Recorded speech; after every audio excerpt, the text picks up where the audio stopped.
Hello friends, welcome back to my channel. আজকে আমি তৈরি করে দেখাবো গিমা শাকের চচ্চড়ি। গরমকালে তেতো তো খাওয়া শরীরের জন্য খুবই দরকার। আর তেতো খেতে সবাই নিশ্চয়ই কম বেশি ভালোই বাসে।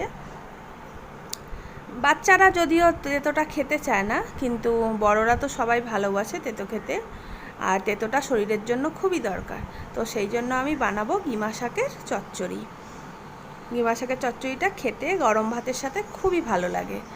তো তার জন্য কড়াইতে আমি 1.5 চামচ মতো তেল দিয়ে দিলাম। তেল দেওয়ার পর তেলটা আপনারা যে কোনো মানে রিফাইন অয়েল বা সর্ষের তেল সব যে কোনো তেলেই করতে পারেন। তো তার মধ্যে দিয়ে দিলাম কালো জিরে, 1 চামচ কালো জিরে ফোড়ন দিয়ে এবার আলু আর বেগুনটা আমি ভালো করে ধুয়ে নিয়েছি। এবার এটা একটুখানি ভেজে নেব, অবশ্যই নুন দিয়ে।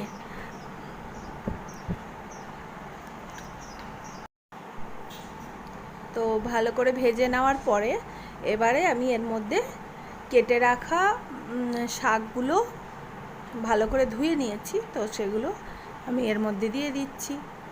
দিয়ে দেওয়ার পরে এবারে এর মধ্যে কিন্তু একদমই জল দেব না, তো সেই জন্য গ্যাসের ফ্লেমটা কমিয়ে দেব, কমিয়ে ঢেকে দেব।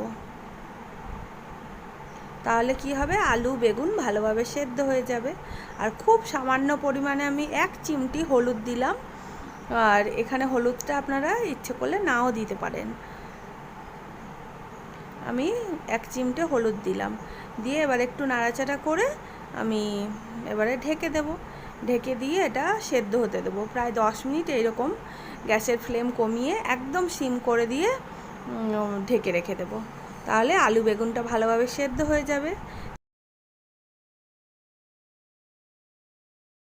তো দেখো, প্রায় 10 মিনিট পরে আমি এবার ঢাকনাটা খুলে দিলাম। খুলে দিয়ে এবারে আমি এটা ভালোভাবে একটু নাড়াচাড়া করে, যেহেতু জল দিইনি সেই জন্য তলায় একটু লেগে গেছে, কিন্তু এতে কিন্তু টেস্টের কোনো ফারাক হবে না, ভালোই লাগবে খেতে। আর এবারে আমি 1 চামচ সাদা সর্ষে বাটা দেব। যেহেতু তেতো, এর মধ্যে ঝাল দেব না। আপনারা ইচ্ছে করলে দিতে পারেন, সেটা কোনো অসুবিধে নেই, কিন্তু আমি এর মধ্যে ঝাল দেব না তেতো বলে। তো 1 চামচ সাদা সর্ষে বাটা দিয়ে দেব। দিয়ে এবারে ভালো করে মিক্স করে নিলেই হয়ে যাবে রেডি গিমা শাকের চচ্চড়ি। এটা গরম ভাতের সাথে খেতে কিন্তু দারুণ লাগে, যারা বিশেষ করে তেতো পছন্দ করেন তাদের জন্য। তো এই যে হয়ে গেল আমার গিমা শাকের চচ্চড়ি। এবার এটা নামিয়ে দেব।